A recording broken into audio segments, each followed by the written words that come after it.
There are places where time does not move forward. It doesn't stop completely. It doesn't reverse. It doesn't slow down in any measurable way. It lingers. You arrive, and something feels delayed. Not heavy, not slow, just out of sync. Your body notices before your thoughts do. You adjust your pace without realizing it. Your breathing changes slightly. Your attention loosens. You check your phone. Only a few minutes have passed. Yet it feels longer than it should. Not boring. Not tense. Just fuller. You leave later, and the hours feel dense, as if they accumulated instead of flowing, as if time gathered weight instead of distance.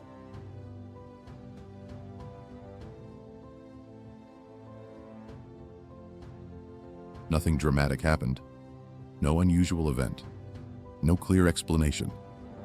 No moment you can point to and say, "Here, this is where it changed."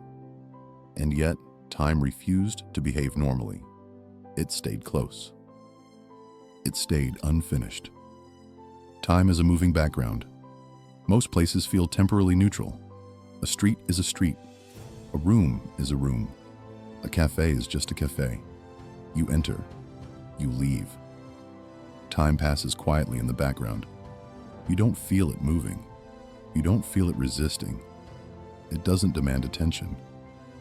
You notice time mostly when you are late or when you are waiting for something specific. A train, a message, an outcome. Otherwise, time behaves as expected, predictable, transparent, until you enter a place where that expectation fails. Not violently, not suddenly. There is no clear shift, no sensation of change, just a subtle misalignment, enough to feel it, enough to notice that something is no longer syncing correctly. Case file, number 1. Abandoned places. Abandoned places feel frozen, not because nothing happens there, but because nothing updates. A chair remains slightly pulled out. A calendar stays open to the same month. Objects remain positioned mid-purpose. A cup near the edge of a table. A door half open. A light switch never flipped back. Not preserved. Interrupted. People who enter abandoned buildings often describe the same sensation.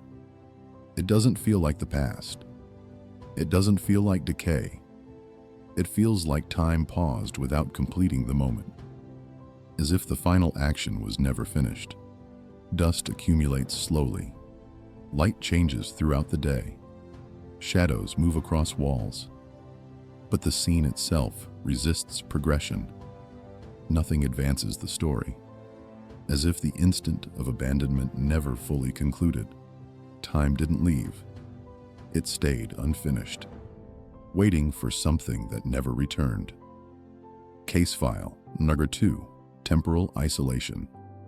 Remote places often feel temporally detached, not because they are quiet, but because they are unpressured. Days stretch, schedules simplify, urgency fades. On islands, people stop checking the time as often, not intentionally. It just stops being useful. Meals follow daylight. Sleep follows fatigue. Work follows weather. The clock becomes optional. Visitors often report losing track of dates, not because they forget, but because time stops demanding attention. There is no countdown, no deadline pulling forward. When nothing pushes ahead, time relaxes. It doesn't disappear. It just stops being reinforced. And when time is no longer reinforced, it begins to feel suspended. Not longer, not shorter, looser, as if it no longer needs to hold itself tightly together. Case file, number 3, transitional spaces. Some places are not meant to be lived in. They are meant to be passed through. Airports at night, train stations between schedules, hotels where no one stays long enough to unpack. In these spaces, time feels suspended. You are not arriving. You are not leaving. You are waiting without a clear before or after. An airport terminal at 3 a.m. feels detached from the rest of the world. The outside world continues, but it feels far away. Lights remain on. Cleaning machines move slowly. Announcements echo without urgency. There is activity, but no direction. Time does not progress toward an outcome. It holds. Waiting rooms function the same way. Minutes feel uneven. Silence amplifies. Small sounds feel larger than they should. A cough, a footstep, a chair shifting. Nothing happens, and yet time becomes impossible to ignore. Place as a temporal filter. We assume time behaves the same everywhere, that it flows independently, unaffected by context. But places shape attention. They shape expectation. They shape urgency. And time follows attention. Not consciously, automatically. When a place removes direction, time loses momentum. Not because it stops, but because nothing pulls it forward. No consequence. No outcome. No pressure. Time does not collapse. It simply stops accelerating. Case file number 4. Rooms where time feels thick. Some rooms feel heavier than others. Hospitals, courtrooms, long waiting rooms. Time in these spaces feels dense. Not slow, dense. Minutes stretch. Silence accumulates. You don't feel time passing. You feel time collecting. Every sound becomes noticeable. A clock tick, a page turning, a distant voice. Nothing resolves quickly. Outcomes are delayed. Certainty is suspended. You are not moving toward resolution.